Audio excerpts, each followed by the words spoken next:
What's going on, everybody? This is John J Gaming on the mic here, coming at you with the Season 8 alliteration of the Custom Prospect Special, man, as we take a little gander around the landscape of college football. Take a look at not only how your custom prospects are doing, but also take a look at some of the better teams in college football, as well as the chase for that national championship trophy is now in its final conclusion. We're going to find out who's going to make it into that national championship and take a look at your custom as well. So you're going to enjoy this episode for sure, man. Make sure you go ahead, smash that like button, hit that subscribe button as well if you do happen to be brand new to the channel.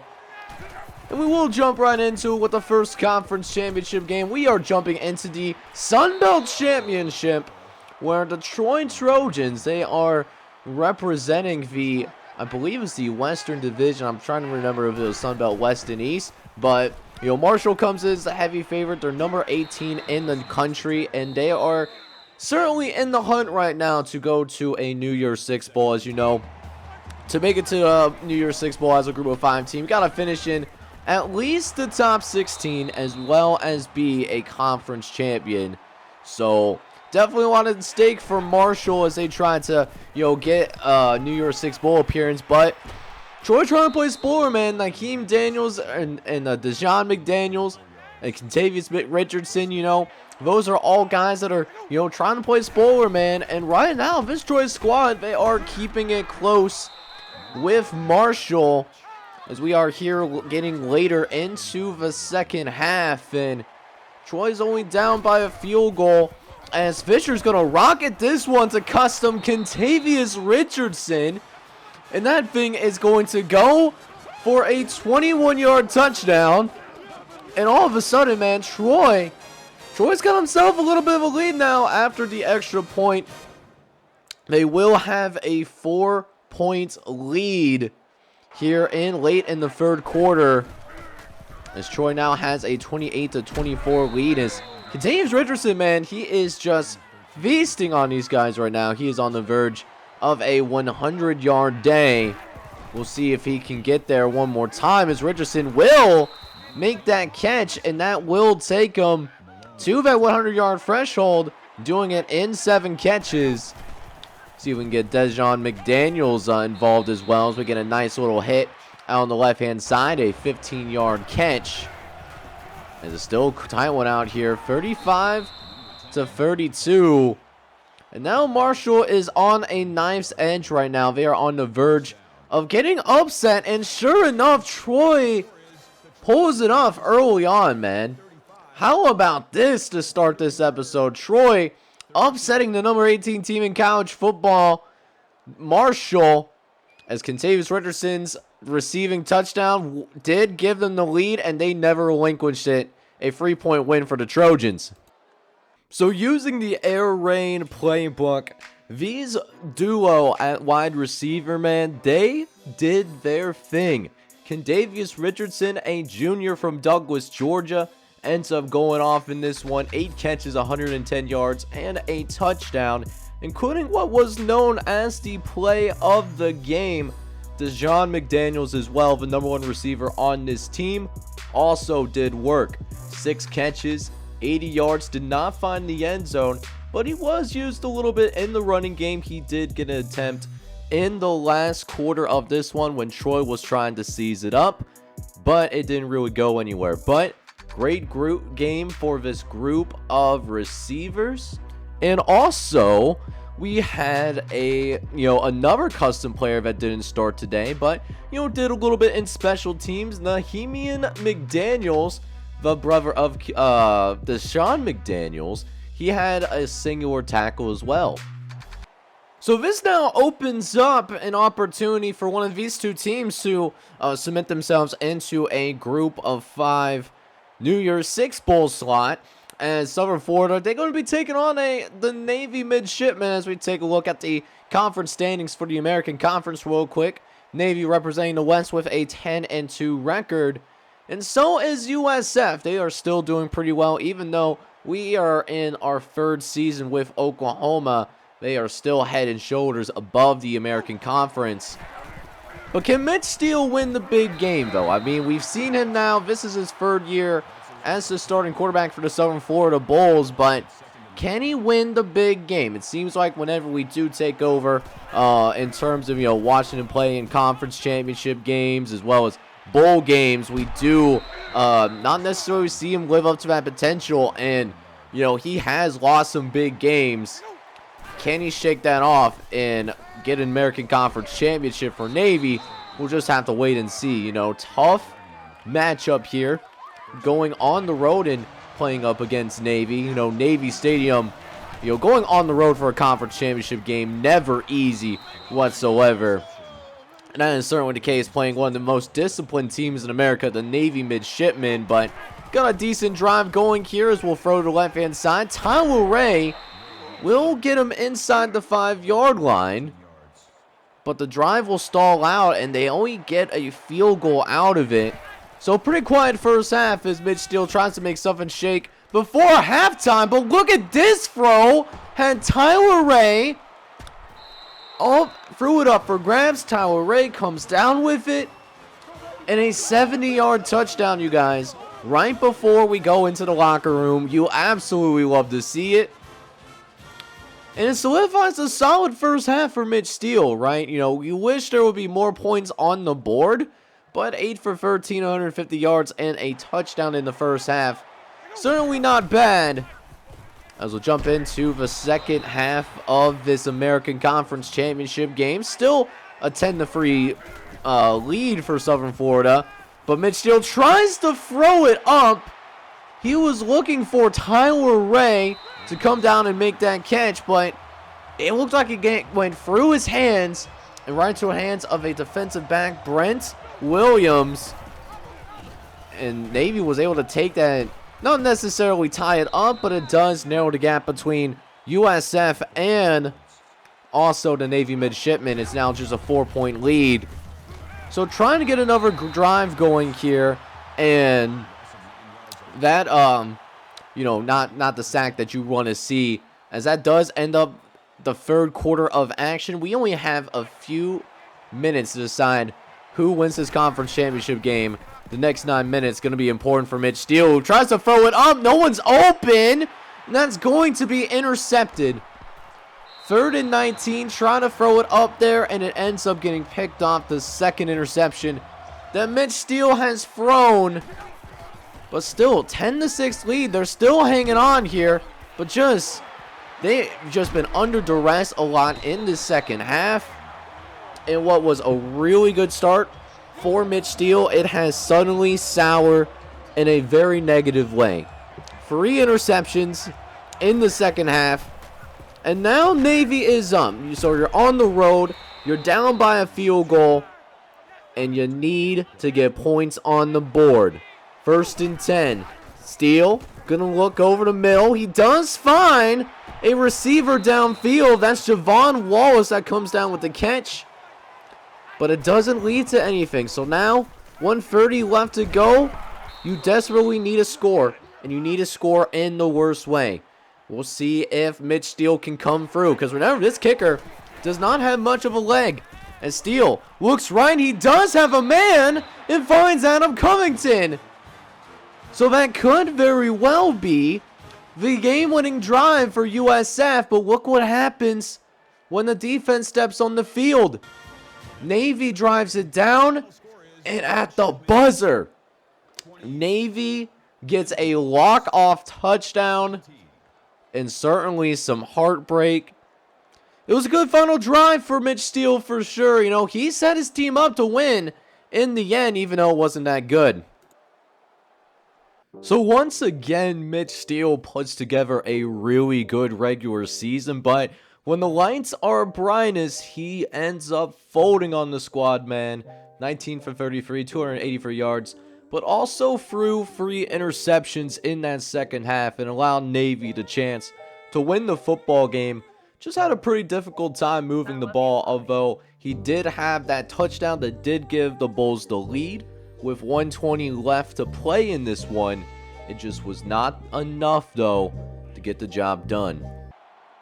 So now that we have the group of 5 championships out of the way, let's go ahead and check out some of your guys' custom prospects that are in Power 5 conference championship games. And we start with the ACC conference, where Virginia Tech takes on the Florida State Seminoles. Now, if you guys remember from the many documentary series for season number 8, Florida State was ranked in the top 10 at some point, but that loss to Boston College has kind of spiraled them out of control, but they still are here at the ACC Championship.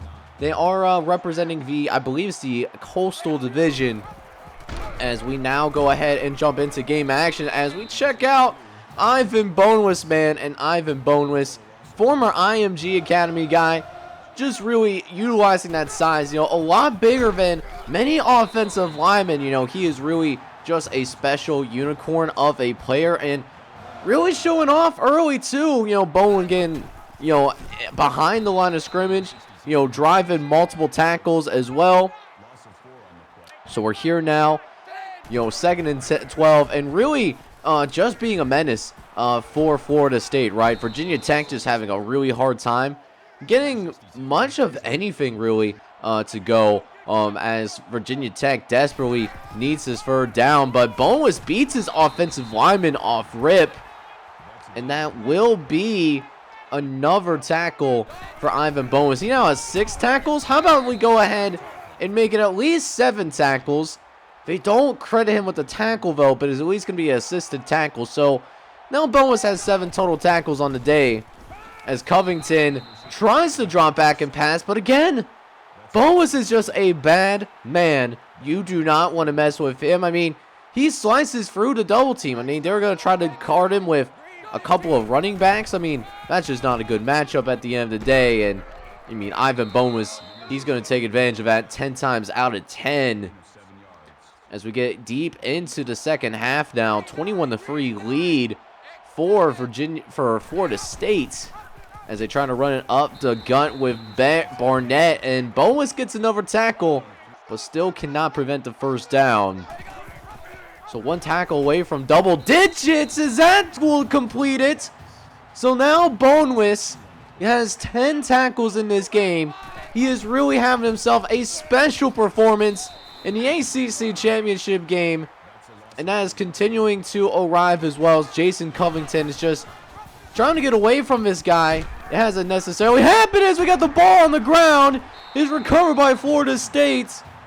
That should be considered a forced fumble, but it looked really close, and it actually does end up being overturned. But either way, just really nice effort that we have been witnessing, and Florida State is going to actually go ahead and they will pull off the upset. So Florida State, check out this play of the game. Really Bonewis just being a menace in the backfield.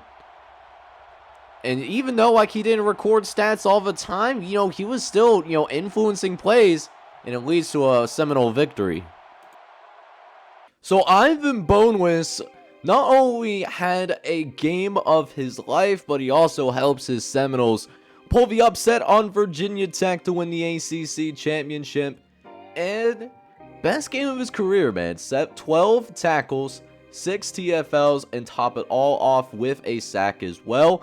He did end up having at least what seemed like a forced fumble at the time, but they did not end up counting it.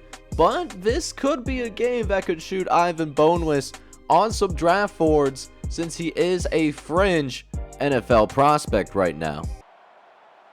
So if you guys remember from last season, Ohio State was controversially left out of the national championship game. They were upheaved by USC, even though both USC and Ohio State played and won in their conference championship games. And Ohio State is in a similar position again this year. They are facing a number 5 Nebraska here in the Big Ten Conference Championship. But just to make sure that, things get all nice and settled, you're going to want to see a blowout if you're an Ohio State Buckeyes fan, as Joel Nadasaba does get his first key play. He's going to take it for 11 yards on the halfback screen, as early on, Nebraska has really taken it to the Buckeyes. So Now we need to see this offense move a little bit. We'll see if Natasaba, can step up to the occasion. Gets the first down there on that run. And then also gets a big hole. How about this? Getting up to the second level. A 23-yard rush. That will lead to an Ohio State touchdown. And now all of a sudden the Buckeyes, they are currently riding a 16-0 run. And after like that 14-3 initial push, it was all Buckeyes from there, man. As Natasaba, he will eventually find himself into the end zone. Big touchdown run for Natasaba.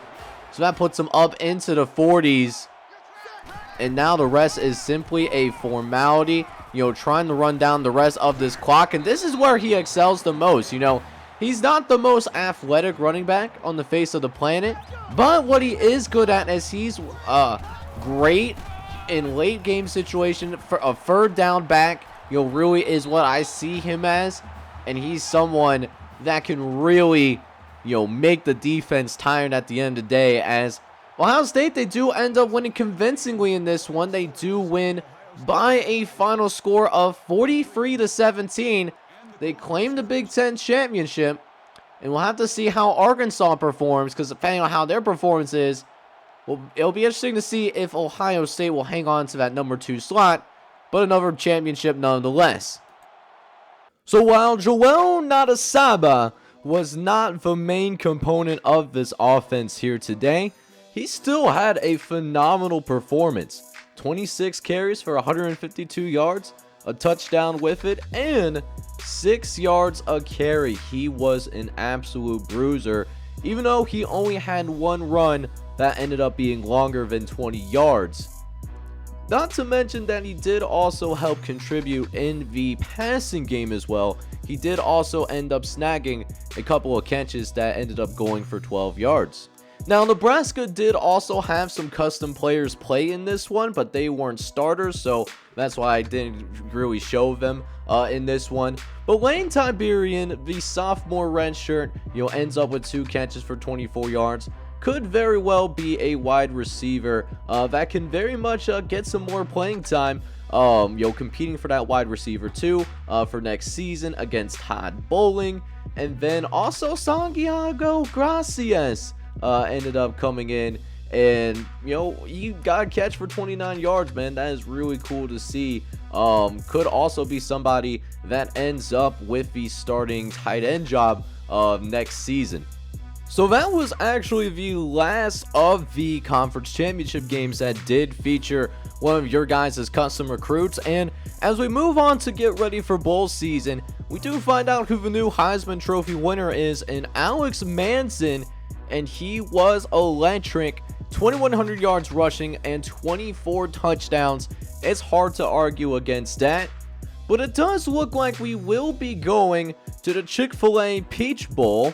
We will be taking on Virginia Tech, who was ranked in the top 25 going into the ACC championship game, but they actually lost to Florida State in an upset. That was something that we did get to see.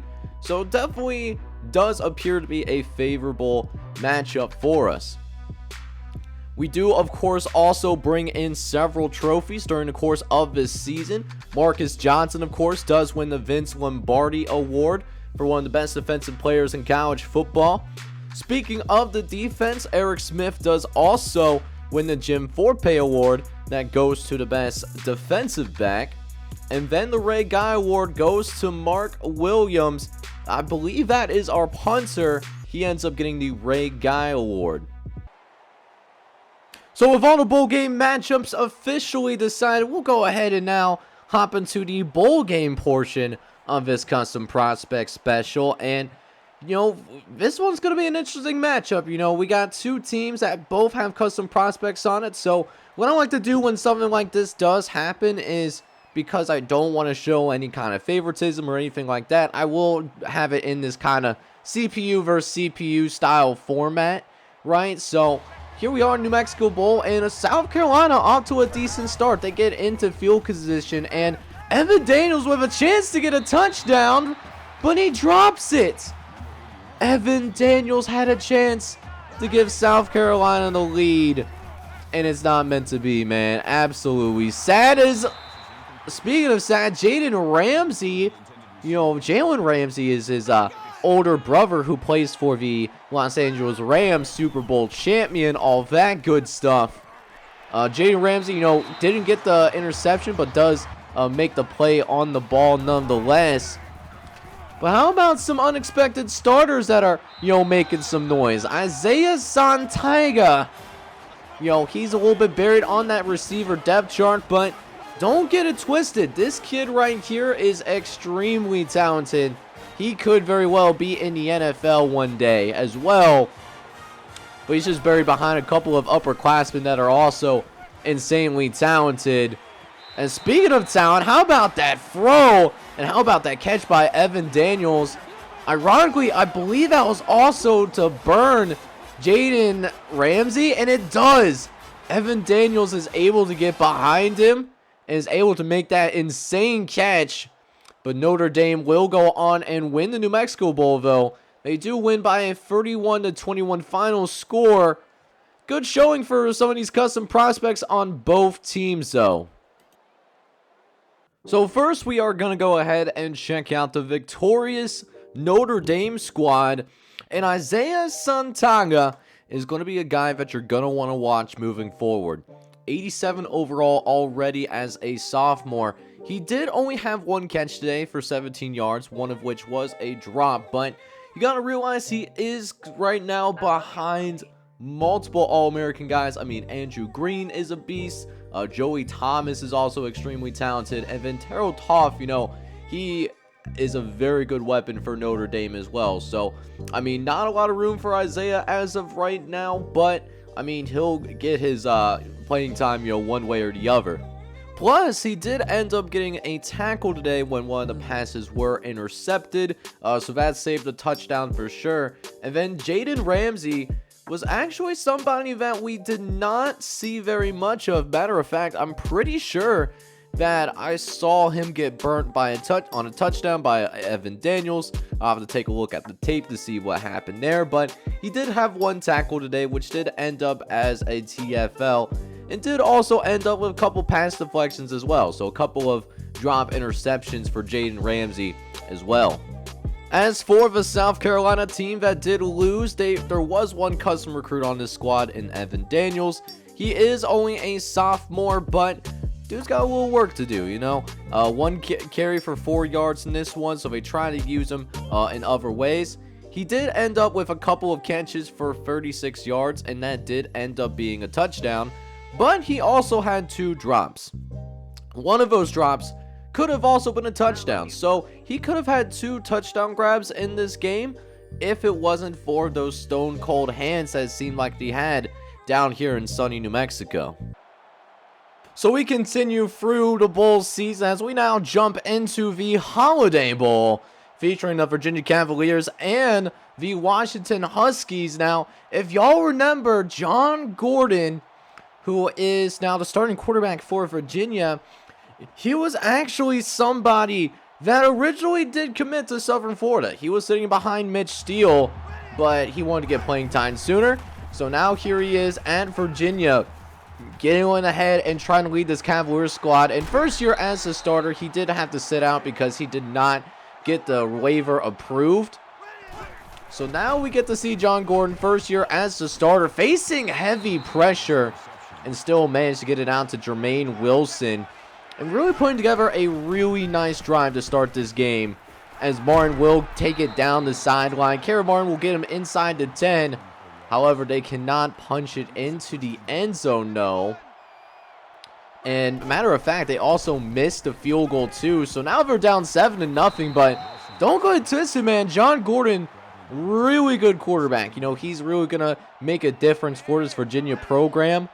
But check out what happens on this 2nd and 2, trying to run an option play, and Gordon goes down with an injury, and it turns out he actually suffers a concussion, so his time was cut short, but the talent is certainly there for him. We'll see what the future holds. Hopefully, he feels better after his concussion injuries. Those things can be serious. So a really tough break for the Virginia Cavaliers. as John Gordon, he gets hurt after not even a half of football, but I mean, he was solid from what we were able to see. 5 for 9 for 69 yards, no touchdowns, no interceptions, and then also chipped in 6 carries for 21 yards. Unfortunately, wish we could have gotten to see a little bit more of him, but it simply was not meant to be. But the transfer from USF does have some really good potential. We'll see how he does in future seasons. Hopefully he's not as injury prone as what we've seen here in this bowl game. So now we go ahead and jump into the Sun Bowl, sponsored by Tony's Frosted Flakes, man. You absolutely love to see it. And North Carolina, man, North Carolina is a team that kind of has been falling off as of late. This has been a team that, has been ranked very highly in the past, but, in the past couple of seasons, ever since Mac Brown has retired, North Carolina has kind of been on a downward spiral a little bit, but they're still here in a bowl game, with an opportunity to at least finish the year on a high note. So go ahead and check out what's going on for both teams, get to take a look also at Danny Daniel, the kicker for the Buffaloes, who couldn't get the touchback, but, no harm, no foul, able to go ahead and at least make sure that, everything's kept in front of him, as Daniel sends another kickoff after a Colorado touchdown that does end up getting, hit, becoming a touchback. So that being said, right now, North Carolina definitely struggling. Haven't really gotten it into the hands of their best receivers. Devin Carson, Roger Wakari, haven't really gotten into the hands of either of them yet. But still a lot of room to change that. We'll see if they finally get it out to one of those receivers. And sure enough, Devin Carson does come down and make the catch. Fights through a couple of defenders as well. As it looks like the Tar Heels, they got a chance here. To finally put a drive together. As Carson tries to, turn upfield, but didn't see where that first down marker was, unfortunately. So the Tar Heels had to punt that thing away. As we see Roger Wakaria make his presence felt. He gets his very first catch of the day. Goes for a gain of 10. As Carolina drives down the field looking to go ahead and get it back to a field goal game. And Roger Wakari, welcome to the Tony the Tiger Sun Bowl. As Wakari, using his big frame, makes himself an amazing target in the red zone. And we saw that right there. Wakari, huge catch there. But Colorado does respond in kind with a touchdown of their own, which Danny Daniel will sink the extra point and take care of that with relative ease. So now the Colorado Buffaloes with a 17-7 lead, as we will go ahead and see North Carolina with a kick return, and good kick return coverage and nice kick as well by Danny Daniel to kind of force Dawson to return that kick. So a lot of space for the Tar Heels to work with before even worrying about getting points, but this changes a lot, though. Roger Wakari with a 39-yard catch downfield, but nothing comes up with it, though, and it's still a 10-point deficit for the Tar Heels, as they'll run it back this time with Devin Carson making a 17-yard catch, as that did end up creating a first down. But Colorado will get the ball later on, as Danny Daniel will be attempting, looks like a 53-yard field goal. And he had the distance, but it looks like he just narrowly missed it. I thought it was good from my angle personally, but just taking a closer look, very close to nailing it, and just couldn't get it to go down, unfortunately. He will make another field goal that's, roughly 50 yards, so not a perfect day by any means for Danny Daniels. This time he sinks it right through the uprights. No problem for him. So a 10-point lead now for the Buffaloes as Danny Daniels kicks it off again. We'll see if the Tar Heels can do anything with it. And a little bit better of a kick return, but still starting inside their own 30-yard line. And this is the part where the Tar Heels start to fall apart. You know, Colorado's defense really became active in those last couple of minutes, forcing turnovers, creating quick scores and all that. So a lot of action towards the end for Danny Daniel, as after a defensive touchdown, actually, he was sent out to hit the extra point, and he does so with relative ease.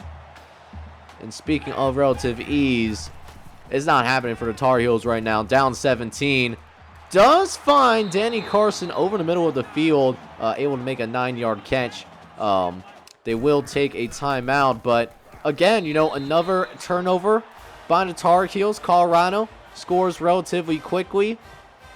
And this game, you know, it was one of those games where the game was actually closer than what the scoreboard says. You know, this game could have certainly gone either way, but Colorado, you know, they're going to pull away here towards the end, and, you know, they're going to win big. They're going to win really big, but give credit to North Carolina, though. They are not giving up without a fight, actually managing to get themselves out of bounds. So nice awareness by Devin Carson, who's playing in his last collegiate game, by the way. After this, you know, either he's going to graduate or he's going to the NFL. Either way, this is going to be his last taste of college football experience. So starting off with the custom guys for the Tar Heels, and listen, North Carolina, I mean, even though it was a losing effort, the receivers played pretty well. Devin Carson led the team. He ends up with 6 catches for 74 yards. And then Roger Walkari actually did end up catching the only touchdown pass, actually the only touchdown that North Carolina scored all day today. 3 catches, 56 yards, and a touchdown for him. Now, over on for the Colorado guys, Colorado also had a couple of guys in here as well. Jesus Rodriguez, the Texas transfer, he sat out last year, but, you know, getting some limited playing time with the Buffaloes this year. He ended up with a couple of tackles in this one, you know, making sure North Carolina offense remained contained. And then Danny Daniel, in his final collegiate game, ends up kicking 2 for 3 on his field goal attempts, a long of 47, although he did miss one from 55 yards out. But he did end up making all of his extra points, and he also had 7 kickoffs today, 3 of which did end up being touchbacks. But one of the better stories probably in college football, at least in our little Dynasty universe, it has to be about this Kentucky starting quarterback, right? You want to talk about Julius Fousen, man, who now finds himself starting for a ranked Kentucky Wildcat squad. They are coming in ranked number 19 in the nation before, you know, going up in there and taking on Michigan State in the, I believe this is the AutoZone Liberty Bowl, but I'm not 100% sure. I'm gonna take a look. No, it's the Music City Bowl, so I obviously messed that up. But Julius Fousen, man, you know, talking about a guy, he was not recruited very much out of high school, you know, did not have any scholarship offers.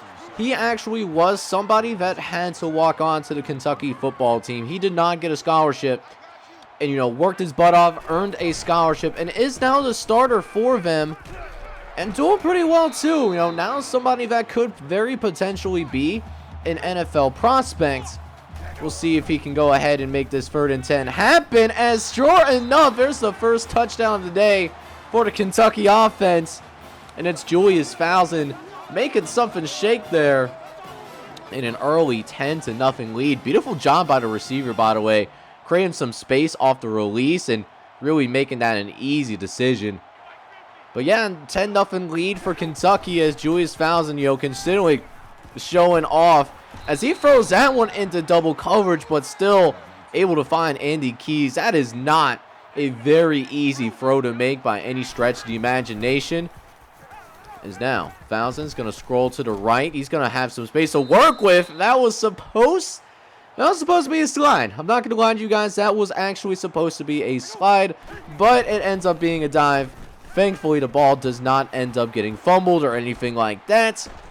But a really methodical start for Kentucky. They are on fire as Julius Fousen, not even out of the first quarter yet, has 130 yards passing, But can he finish the drive? No!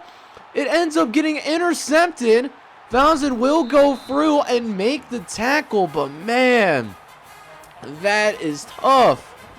That is tough. That is tough. You never want to turn the football over in the red zone, and that is exactly what Julius Thousand just did right there. But thankfully not paying for it, though, as we do see Michigan State fail to get any points on their next possession. And we get a little glimpse of Thousand's mobility as well, doing a little bit of a quarterback draw and making it work, able to pick up a first down off the quarterback draw, despite, of course, being, tackled in ram sacks. But still, 1st and 10, in Michigan State territory. Didn't lead the points last time around, so we'll see if Julius Thousand can put together a big, or at least a better drive this time around. And sure enough, it did. Not a touchdown, but did at least get a field goal out of it. And now looking to lead a 2-minute drill downfield. Vic McKeon, been really crucial so far.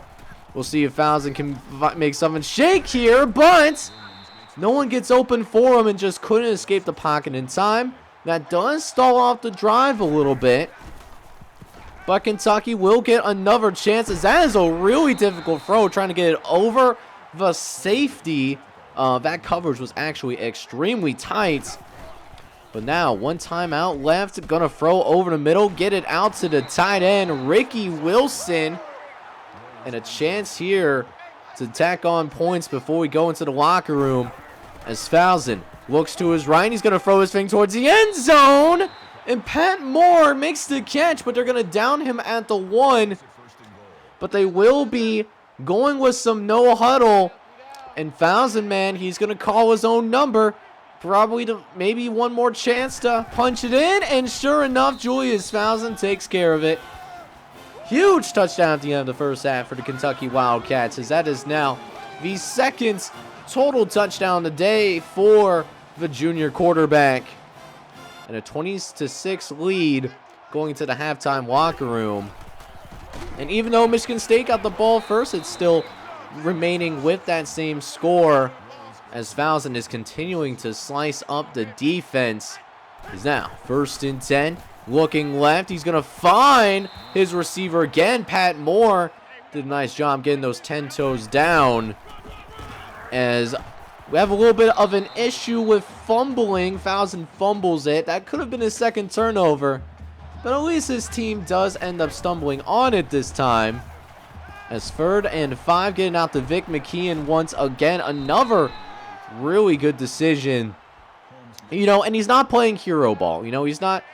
Besides the one throw that was in the red zone in the first half, he hasn't really been forcing anything. He's just letting the game come to him, and maybe he is an elite game manager. We'll have to see, next season if he can be more than that, because there's going to be less talent around him. But, I don't think he's going to be ending up playing a full game here. I mean, it's 41-6.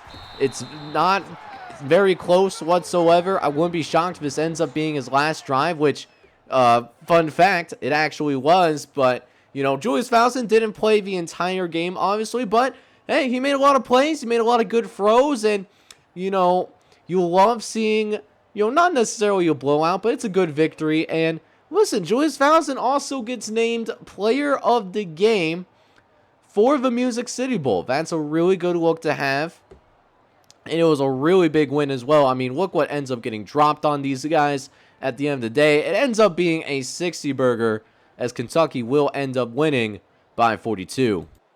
So an absolute rout here at the Music City Bowl, as Julius Thousand has himself a little bit of a coming out party, 23 for 37, 326 yards, 2 touchdowns, and a pick, but could have had more if it wasn't for the fact that Brian Taylor did come into the game. The backups did get some run here, as Thousand did also end up with 13 carries, 43 yards, and another touchdown on the ground. It was an excellent performance for Julius Thousand and the rest of his Kentucky offense, as they are going to be champions of the Music City Bowl.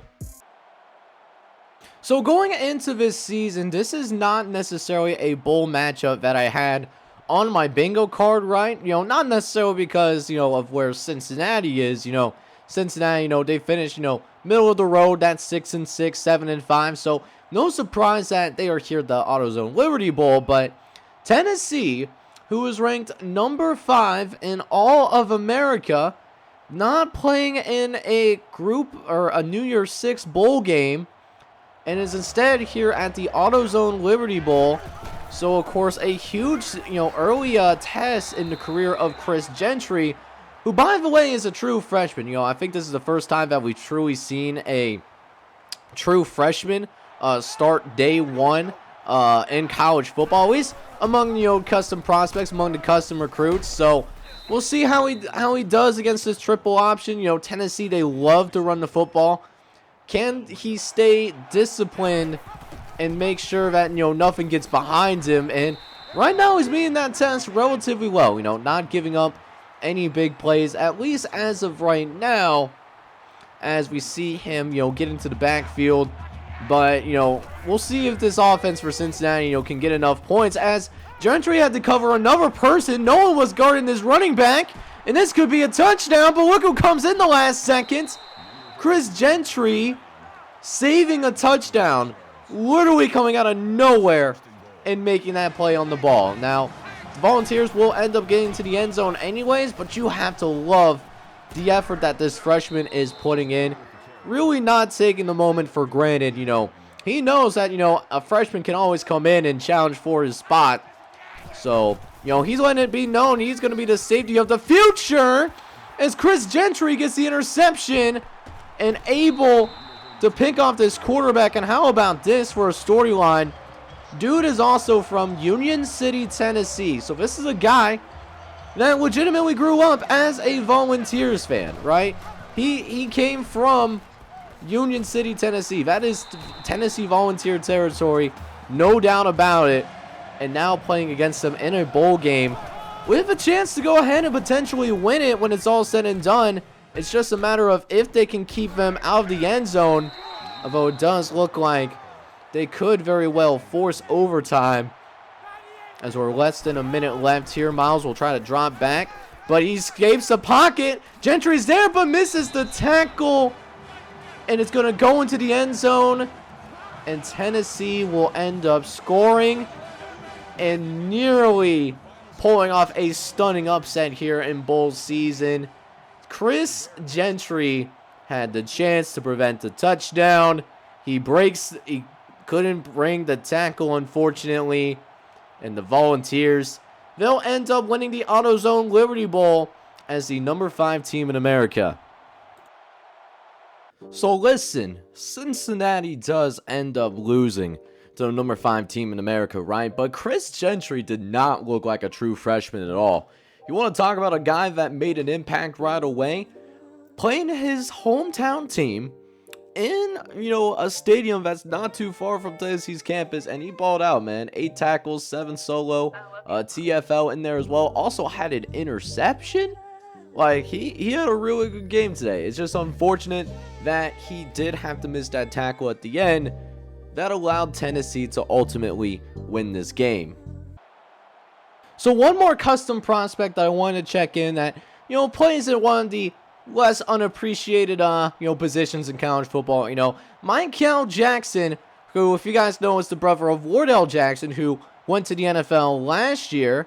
Well, Micah Jackson, he is a senior on the Texas State offensive line, and really a great year for the Texas State Bobcats. They come in here, they have a double-digit win season. They didn't make it to the Sunbelt Conference Championship because that was the side that Marshall was on, and Marshall had the best record in the conference, so that's why they got to host the Sunbelt. Didn't win it, but despite not even winning a conference championship or even being in a conference championship appearance, they find themselves here in the Tostitos Fiesta Bowl, taking on the Kansas State Wildcats, who are also not ranked. They are not ranked in the top 25 at all, but yet here they are in the Tostitos Fiesta Bowl. It's been a really strange bowl season for sure, and Micah Jackson, he's not going to really record any stats in this game. It's not like he was terrible or anything. Like, he didn't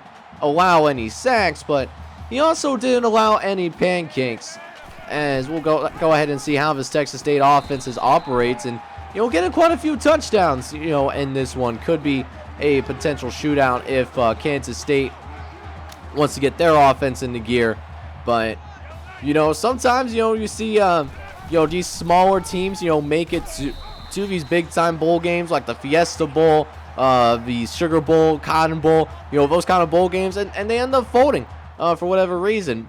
But gotta give this team credit. They did not fold. Micah Jackson had a solid game, protecting the blind side of Harris, who was able to do what needs to be done in order to help lead the team to victory. And I'm really interested to see how Texas State does in the future, because this is a we're not going to be done with this Dynasty file after this series is over. This will be used in a future NCAA 14 series. So, the next time that I do have NCAA 14 on the channel, it will be in the same universe.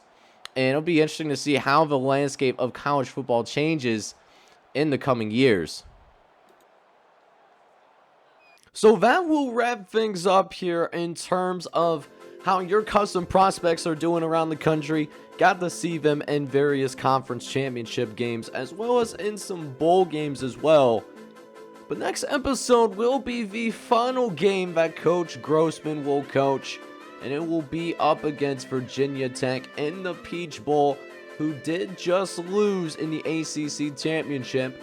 On paper, we should outmatch them pretty well, but you never know what can happen in these bowl games. We've been surprised before in a negative way, and we've even pulled some upsets along the way. So it's going to be a good one, man. So make sure you go ahead, smash that like button, and then also hit that subscribe button as well if you do happen to be brand new and like what you see. But with that, this is John J. Gaming on the mic signing off. I'm hoping you're all out there having a good one. Take care, everybody.